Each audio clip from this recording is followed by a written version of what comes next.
ما أقول. أستاذ الحسين لا يوجد هناك سأعطيك أن تعقب لو سمحت ليكمل الطالب. هناك جبهة بوليساريو وصلت الفكرة. طالب أكمل لو سمحت. وفق أجندة الجزائر. نعم سترد بعد قليل أستاذ الحسين. أستاذ ولن أسمح بها. لو سمحت سترد بدورك لو سمحت. لضيفك الكريم سترد أن يمرر أستاذ الحسين. يعني سترد على كل التصريحات والمعطيات التي يذكرها الطالب. في نقطة لا عودة، هكذا وصف الرئيس الجزائري عبد المجيد تبون ووصلت إليه علاقات بلاده مع المغرب. تصريح يدلل على أن قطع العلاقات مع المغرب لم يكن آخر ما آلت إليه علاقة البلدين، وأنها مرشحة للتصعيد ودخول لاعبين جدد إلى القارة الإفريقية من شأنه أن يفاقم الخلاف بين البلدين، والذي يبقى ملف الصحراء الملف الخلافي الأساسي بينهما في ظل استمرار دعم الجزائر لجبهة البوليساريو، جبهة زار رئيسها إبراهيم غالي فنزويلا لاستعراض آخر مستجدات القضية الصحراوية. كاراكاس والتي تعتبر حكومتها من كبار حلفاء البوليساريو جددت التزامها الوقوف مع البوليساريو في ملف الصحراء. الحراك الدبلوماسي أيضا مارسه وزير الخارجية المغربي ناصر بوريطة لدى زيارته واشنطن، زيارة قال الوزير إنها جاءت لتأكيد الموقف الأمريكي من قضية الصحراء، وخاصة دعم مبادرة الحكم الذاتي كأساس لحل الصراع الصحراوي وتكريس ديناميكية المشاورات المنتظمة بين المغرب والولايات المتحدة، مشاورات تكثفت خلال السنتين الماضيتين مع توالي زيارات كبار المسؤولين الأمريكيين إلى المغرب. حراك يأتي على خلفية اتهامات جزائرية لرئيس الحكومة الإسبانية سانشيز بالخضوع إلى المغرب عبر منحها صفة مراقب على الملاحة الجوية في الصحراء، خضوع اعتبره الجزائريون انحياز إسبانيا للمغرب. ونقاش هذا الملف ينضم إلي من مدريد الناشط السياسي الصحراوي الطالب علي سالم. أهلا بك الطالب معنا. كما ينضم إلي من باريس دكتور مراد بن عمار الباحث والمحلل السياسي، ومن الرباط المحلل السياسي الحسين كنون. أهلا بكم جميعا. ودعوني أن أبدأ معك أستاذ الحسين. أستاذ الحسين سأبدأ معك من تصريحات الرئيس الجزائري عبد المجيد تبون حول العلاقات مع الجانب المغربي. يقول بوضوح أن العلاقات وصلت إلى نقطة اللا عودة. كيف تابعت وتلقت الرباط هذه التصريحات؟ نعم، هي تصريحات للسيد رئيس عبد المجيد تبون رئيس الجمهورية الجزائرية الشقيقة الجارة. هو تصريح يغرد خارج السرب، وأنه لا يتماشى مع الطموح أو طموح الشعوب المغاربية والإفريقية والعربية بل والعالمية التي الآن تدعو إلى الوحدة وإلى التكتل وإلى بناء المغرب الكبير الذي قوامه التنمية المستدامة للشعوب المغاربية ومن خلالها الشعوب الإفريقية والعربية، حيث أن المملكة المغربية في شخص جلالة الملك محمد السادس عبر أكثر من مرة بل في خطاب العرش اليد الممدودة البيضاء من غير سوء إلى الشقيقة الجزائر من أجل فتح الحدود والتعاون السياسي والدبلوماسي والتجاري وما إلى ذلك. ولكن للأسف الشديد لم تستجيب الشقيقة الجزائر إلى هذه الدعوات المتكررة، لأن ما يربط الشقيقة الجزائر والمملكة المغربية رابطة الدم ورابطة القرابة والتاريخ واللغة والدين والجغرافيا والاهتمام المشترك بل والتحديات المشتركة.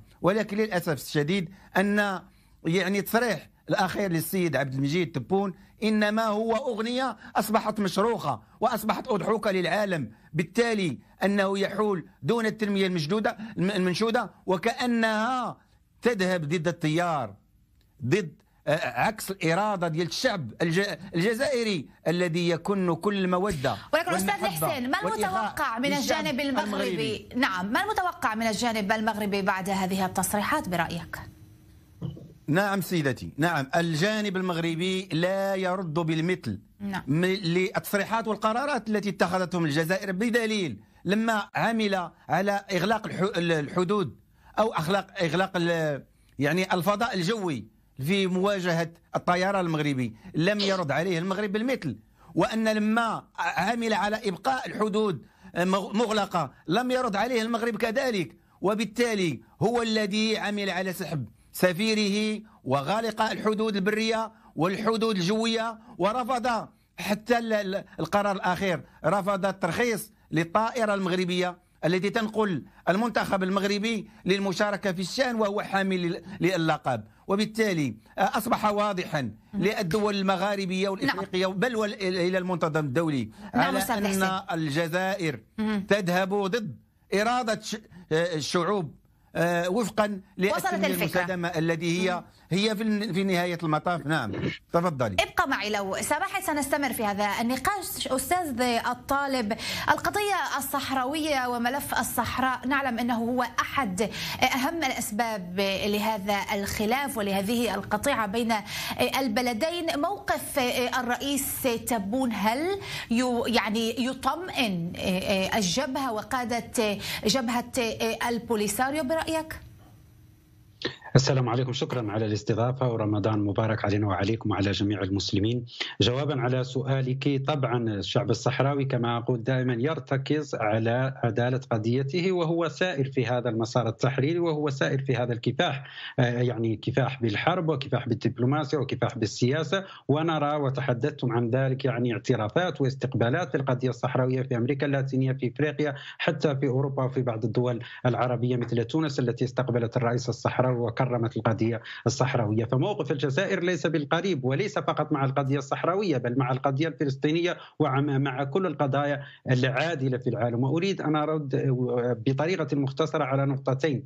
ضيفكم من الرباط يتحدث عن طموح الشعوب المغاربية. عن أي طموح تتحدث؟ إذا تحدثنا عن طموح الشعب الصحراوي، الشعب الصحراوي منذ 50 سنة يكافح من أجل استقلاله ومن أجل إنهاء الاحتلال المغربي. وهل يوجد هناك شعب صحراوي يا أخي؟ نحن نتحدث عن طموح المشروع للشعوب الإفريقية والمغاربية والعربية. هو يتحدث عن طموح المشروع. وصلت الفكرة. أنا على معطيات بصفتي رئيسا للمرصد الدولي للدراسات السياسية الاستراتيجية.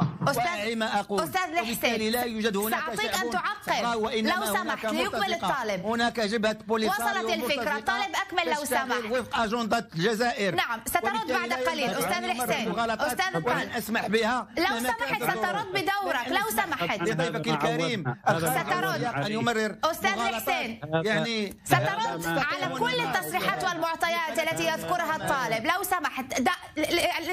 يعني ليكمل الطالب وسترد لو سمحت أستاذ حسين. هذا ما عوضنا عليه، يعني الطرف المغربي دائما يقاطع لفقدان الحجة طبعا ولنرفز أمام الحقيقة. كما قلت طموح الشعوب العربية والشعوب المغاربية ككل هي إنهاء احتلال الصحراء الغربية وبناء مغرب عربي متوحد يبدأ بازدهار يعني تنمية كل المنطقة المغاربية. فإذا تحدثنا عن الطموح بل يبدأ ضيفكم من المغرب بالاستماع إلى طموح الشعب المغربي الذي هو قارق الآن في الأسعار التي تصعد يوما تلو يوم، وفي المشاكل الاقتصادية وفي المشاكل الداخلية. ولكن الطالب لنعود إلى موقف أستاذ الطالب.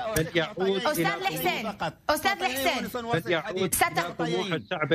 تعلمين سيدتي الكريمة ويعلم ضيفك الكريم. أستاذ الحسن سترد لو سمحت بعد قليل لنكمل الفكرة مع أستاذ الطالب. لنعود إلى تصريحات الرئيس تبون وفيما يتعلق الداخل والعيون. أليس هذا اعتراض بمغربية الصحراء سيدتي الكريمة؟ وصلت الفكرة. ابقى معي لو سمحت أستاذ الحسين. نعم الطالب لنعود إلى تصريحات الرئيس الجزائري وهذا الموقف، ويعني لترد علي يعني في ظل هذا الموقف هل يمكن أن نتحدث عن بداية مرحلة جديدة في هذا الصراع برأيك؟ طبعا نحن رأينا كيف جنوب إفريقيا وكيف الاتحاد الإفريقي صمم على أهمية إنهاء احتلال الصحراء الغربية التي معترف بها من طرف الأمم المتحدة كآخر مستعمرة في إفريقيا. كذلك الاتحاد الأوروبي يذهب إلى إلغاء كل الاتفاقيات، وهذا صرح به وزير إسباني منذ أيام، وصرح بها بوريل المكلف بالشؤون الخارجية الأوروبية منذ أيام من الجزائر، على أنها ستبدأ مرحلة جديدة في العلاقات مع المغرب التي كل العلاقات الاقتصادية مع المغرب سيلقى منها الصحراء الغربية، لأن الصحراء الغربية لا يعترف بها كأرض مغربية. وكل هذه يعني التحركات هي رسالة للمغرب تقول ولكن أستاذ حسين لو سمحت أنت من فضلك سأعطيك حق الرد، ولكن هو لم ولكن الطالب لم يقاطعك عندما تحدث. الأمم المتحدة عملت على سترد وستتحدث عن هذا الموقف بعد قليل لو سمحت. نعم الطالب أكمل. بطريقة مختصرة على أستاذ حسين لا يمكن أن نستمر بهذه الطريقة. عملت على فتح قنصليات، على مستوى مدينة الداخلة والعيون. سترد. ينبغي على ضيفك أن يراجع أوراقه وأن يعيد. ستفسر بعد قليل هذا الموقف يا أستاذ الحسين لو سمحت. يا أخي لو سمحت افتح لي حبات من القنصليات. لو سمحت ما أريد في ظل استمرار هذا النقاش لا يمكن أن نستمر. أريد أن أتوجه إلى دكتور مراد بطريقة بجملة لو سمحت. أن أقول أنه ضيفكم تحدث على أنه الرئيس الجزائري. ضيفكم تحدث على أنه الرئيس الجزائري. لا أستاذ الحسين لا يمكن أن أستمر بهذه الطريقة لو سمحت. دعنا أن نستمر بهذا النقاش بصورة ليفهم المشاهد لو سمحتم. نعم الطالب أكمل في جملة تحدث على أنه يعني لقاء الرئيس الجزائري أضحوكة. أريد أن أقول له أنها الأضحوكة هو ملك المغرب الذي يتجول في شوارع باريس. تلك الأضحوكة التي رآها الشعب العربي. لو سمحتي يبدو أن هذا الضيف وقح. لا أستاذ الحسين لا يمكن بهذه الطريقة. لا يمكن بهذه الطريقة. لا أريد أن نشخصن الأمور. لا نقبل بشخصنة الأمور لو سمحتما. أستاذ الحسين الطالب لو سمحت أريد أن أتوجه إلى دكتور مراد لو سمحتما. لا يمكنني أن نستمر بهذه الطريقة. المشاهد أستاذ الحسين ولكن المشاهد لا يفهم ما تتحدث وكل هذه التصريحات. المشاهد لا يفهم بهذه الطريقة لو سمحت. المملكة المغربية. طيب وصلت الفكرة. ابقى معي دكتور مراد. الرئيس تبون خلال هذه لا الأستاذ الحسين من فضلك. فاعلة في صناعة قرار دولي. طيب من فضلك ستعقب بعد قليل لو سمحت. حاول يعني لبضع دقائق. أستاذ دكتور مراد الرئيس تبون خلال هذه المقابلة التي انعرضت بالأمس على قناة الجزيرة قال أن الأمور تأزمت مع تونس وتونس وصلت إلى هذا الوضع الحالي يعني بسبب استقبالها لزعيم البوليساريو ولوفد من البوليساريو. إلى أي مدى هذا صحيح برأيك وما الهدف من هذه التصريحات؟ لا سيدتي مرحبا بك وبضيوفك الكرام. أولا أريد أن أشير إلى أن لا علاقة تونس في أزمة اقتصادية وسياسية منذ سنة 2011 منذ الثورة المباركة كما يقولون. هذه الدعوة هي تنخرط في تصور فكري كامل. أريد أن أقول لك مسألة نقطة هامة.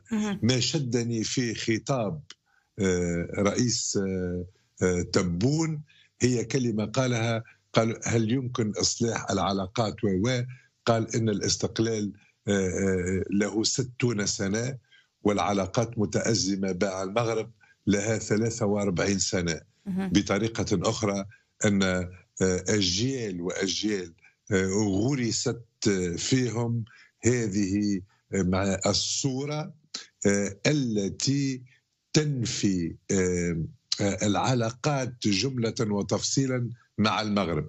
وبالتالي حتى الأجيال القادمة ولست أنا تبون المسألة أصبحت مسألة جوهرية. وهنا المغرب الحديث على المغرب العربي والتصور المغاربي. سيدتي كان ذكر ضيفك من المغرب الشقيق قال كل العادات والتقاليد والدين. وأنا من الذين يستشهدون بهذه الروابط العميقة التي لا يمكننا أن نتملص منها. لكن اليوم سيدتي الحرب أصبحت حرب تصورات. إن التصور الجزائري لعلاقاته وأسسه الاقتصادية ومستقبله عكس التصور المغربي. فإذا ما رأيت أن الجزائر تنتقل إلى فنزويلا والمغرب تنتقل إلى الولايات المتحدة الأمريكية فهذا نفهم المعجم الذي تنتمي إليه المغرب الذي هو ينبني على الانتهازية السياسية البراغماتية السياسية. يريد أن يقوي هذه الدولة ويجعلها رائد من رواد القارة الإفريقية والعالم. وليس من محض الصدفة أن تجد في مثال في كرة القدم لاعبين كبار ولهم الإمكانية أن يلعبون في منتخبات كبرى ويتركونها ويأتون للمغرب. المغرب اليوم أصبحت قبلة، وهذا التوجه السياسي الذي تنتهجه المغرب وهو ينبني بالأساس على الانفتاح. ما تقدمه المغرب من تصورات. ماذا قال تبون في النقطة الثانية وأختم؟ نعم. قال لو الشعب الصحراوي استفتي وقال سوف أنتمي إلى المغرب فنحن ليس لدينا مشكلة. فهنا الرئيس الجزائري لا يركز لا على الروابط الدموية ولا على اللغة ولا على التقاليد، يدرك جيدا أن التصور الصحراوي هو أقرب إلى الجزائر من المغرب. أستاذ الحسين ستعقب، ولكن فيما يتعلق بالمحادثات التي أجراها وزير الخارجية ناصر بوريطة مع الجانب الأمريكي خلال الزيارة، يعني على الرغم من موقف الأمريكي الداعم لكم يمكن القول، إلا لا نرى أي خطوة لصالحكم والاتجاه تحريك هذه القضية لا من الجانب الأوروبي ولا من الجانب الأمريكي. إذا على ماذا تعولون؟ نعم سيدتي، قبلها لو تفضلت يجب تذكير على أن المملكة المغربية عمرها أكثر من 12 قرن، وبالتالي نكون أمام الدولة الأمة، أمام إيطا ناسيو، وهذه الدولة يقودها ملوك عظام، وعلى رأسهم الآن جلالة الملك محمد السادس حفظه الله ونصره، أحب من أحب وكره من كره، بل أكثر من هذا أن جلالته تعتبر أمير للمؤمنين ليس فقط للمغاربة بل للمغاربة وللمغاربيين وللأفارقة ولكل المؤمنين عبر العالم. وهذا ما أعطى للمملكة المغربية الاستقرار السياسي والديمقراطي والبناء والتشييد وقل ما شئت، وأن جلالته يحظى باستقبال شعبي لما يزور يعني الدول الشقيقة والصديقة حدث ولا حرج. وبالتالي هذه شوكة في عنق الخصوم وفي حلق وفي يعني غصة الانتهازيين والذين لا يريدون الخير العميم للقارة الإفريقية، بحيث أن المملكة المغربية سيدتي الكريمة أصبحت المستثمر الأول في غرب إفريقيا والثاني في إفريقيا، وهي الآن من الصجالبة للاستثمار الوطني والدولي. وبالتالي إذا رجعنا إلى سؤالك سيدتي الكريمة أن زيارة السيد بوريطة إلى واشنطن هذا يأتي في إطار تعضيد وتقوية الشراكات الاستراتيجية التي تربط المملكة المغربية بالولايات المتحدة أكثر من 200 سنة، بل أكثر من هذا. لما عملت الولايات المتحدة على اعتراف بمغربية الصحراء وذلك بقرار أو بمرسوم رئاسي سجل في السجل الفيدرالي وهو له أثر قانوني صدر عنه، ولكن على الرغم من كل هذا لا نرى حتى الآن أي تحرك أستاذ الحسين لحسم هذا النزاع. نعم. لحسم لصالحكم بالطبع. نعم يا سيدتي الكريمة، تعلمين ويعلم ضيفك ويعلم العالم على أن الولايات المتحدة حاملة القلم في المجلس يعني الأمن لدى الأمم المتحدة. وبالتالي أن القرارات التي صدرت وآخرهم القرارين الأخيرين 54 26/02 و26 54 من كان الحامل القلم هي الولايات المتحدة الأمريكية، وأن دافعت بكل استماتة نعم أستاذ حسين حقية المغرب على صحرائه، وأن مقترحه أنه يوصف بالجدية والمصداقية والقابل للتطبيق ومن شيء أن ينهي النزاع. أخيرا لو تفضلتي بجملة لو سمحت، العلاقات الآن بين المملكة المغربية والولايات المتحدة علاقات استراتيجية متنوعة تربطها علاقات التجارة الحرة، وهناك الأسد الإفريقي. هل تعلمين سيدتي مدى قيمة الأسد الإفريقي الذي تجرى تمارينه بمختلف قوات العسكرية العالمية على أرض الصحراء المغربية من طنجة إلى القويرة؟ وبالتالي نعم أستاذ الحسين، شأن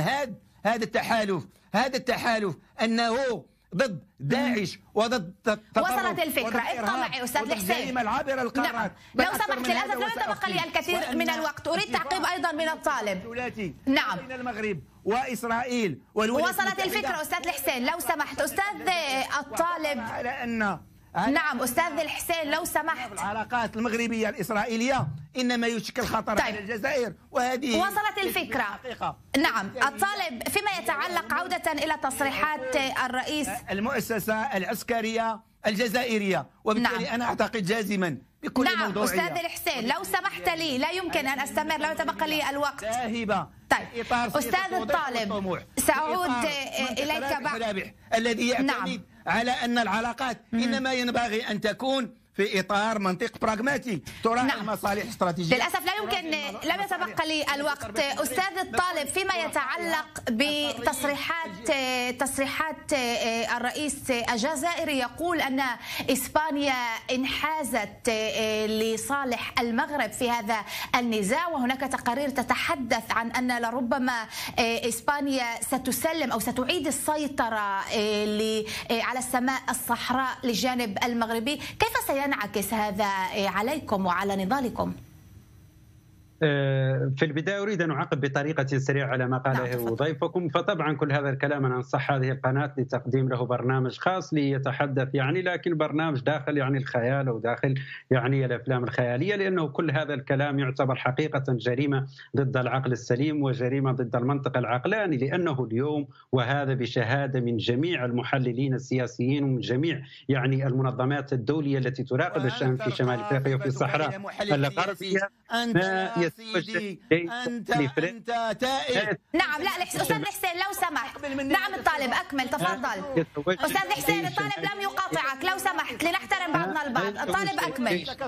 اليوم ما يتوجه إليه شمال إفريقيا بضغط من طرف الأمم المتحدة ومن طرف الاتحاد الإفريقي ومن طرف الاتحاد الأوروبي هو لتصفية الاستعمار في الصحراء الغربية. فأنا كنت معكم في هذا البرنامج وكنت معك منذ سنتين عندما اعترف ترامب وقال كانوا الضيوف المغاربة يقولون خلاص تم طي ملف الصحراء الغربية وانتهي المشكل، والولايات المتحدة الأمريكية ستضغط على الأمم المتحدة وستضغط على الجزائر وعلى البوليساريو لإنهاء هذا المشكل وحل المشكل بالحكم الذاتي. لكن سنتين بعد ذلك نرى أنها الأمم المتحدة قد تراجعت عن قرار ترامب، وهي اليوم تقول أنها تدعم الأمم المتحدة، تدعم ستيفان دي ماستورا في مجهوداته من أجل الوصول إلى استفتاء الاتحاد الأوروبي كذلك الاتحاد الإفريقي كذلك. العالم اليوم متوجه نحو تصفية استعمار آخر مستعمرة في إفريقيا. فلم يأتي الاستقرار لشمال إفريقيا ولم يأتي الاستقرار للمغرب ولم يأتي الاستقرار لموريتانيا ولا الجزائر إلا بعد تصفية الاستعمار من الصحراء الغربية. جوابا على سؤالك انعكاس ما تفعله إسبانيا اليوم، هي إسبانيا طبعا تنازلت لو سمحت. اليوم هي مفاوضات للتنازل عن السيطرة على الجو الصحراوي، لكن هذا ليس بالجديد لأن إسبانيا هي من سلمت الصحراء للمغرب في سنة 1976 بعد اتفاقية مدريد، والمغرب لديه وسائل للضغط على الحكومات الإسبانية عبر التجسس ببيغاسوس أو عبر الهجرة إلى آخره. ومن الطبيعي أنها الحكومة الإسبانية تأخذ هذه الخطوات، فهي القوى المستعمرة وتتحالف مع القوى المحتلة للصحراء الغربية. لكن كما أقول كل القرارات الأوروبية والإفريقية تتعارض تماما مع الموقف الإسباني وتتعارض مع الموقف المغربي الذي راهن على الولايات المتحدة الأمريكية وإسرائيل، وهو اليوم في عزلة، لأنه حتى السعودية التي كان يراهن عليها من طريق أن يحاول أن يعلق البوليساريو بإيران، السعودية اليوم تطبع العلاقات مع إيران. فالمغرب اليوم والدبلوماسية المغربية اليوم مرتبكة أمام فشلها، وذهبت إلى الولايات المتحدة الأمريكية باحثة عن سفارة أو عن ضغط، وما لقته في الأمم المتحدة في الولايات المتحدة الأمريكية هو دعم أمريكا للأمم المتحدة. فأعتقد أننا نتواجد في آخر حلقة من هذا النزاع، وكل المؤشرات تقول أنه كل الضغوط الأممية والدولية ستكون في السنوات المقبلة على المغرب. أريد تعقيب أخير الطالب لو سمحت لي من دكتور مراد فيما يتعلق بالتوتر الجزائري الفرنسي. الرئيس الجزائري أعلن عن نيته في إعادة السفير الجزائري إلى باريس. هل يمكن القول أن الخلافات حلت في هذه المرحلة؟ باقتضاب لو سمحت. بكل اقتضاب أتصور أن في الفترة القادمة حوالي شهر أو شهرين ستتوضح الأمور أكثر. التوترات لا تزال موجودة، لكن هي في اتجاهها إلى الحل خاصة وأن الجزائر قللت من تضخيم ما حدث مع الصحفية التي فرت عبر تونس، عادت عبر تونس إلى فرنسا. أتصور أن لكن كلمة بكل اختصار بجملة واحدة، إذا كنا نحن الطبقة التي تعتبر مستنيرة ومثقفة نتحدث بهذه الطريقة. وصلت الفكرة دكتور مراد، لم يتبقى لي الوقت. الباحث والمحلل السياسي من باريس، شكرا جزيلا لك. الحسين كنون المحلل السياسي من رباط، والطالب علي سالم الناشط السياسي من مدريد، شكرا جزيلا لك. نهاية هذا المساء، إلى اللقاء.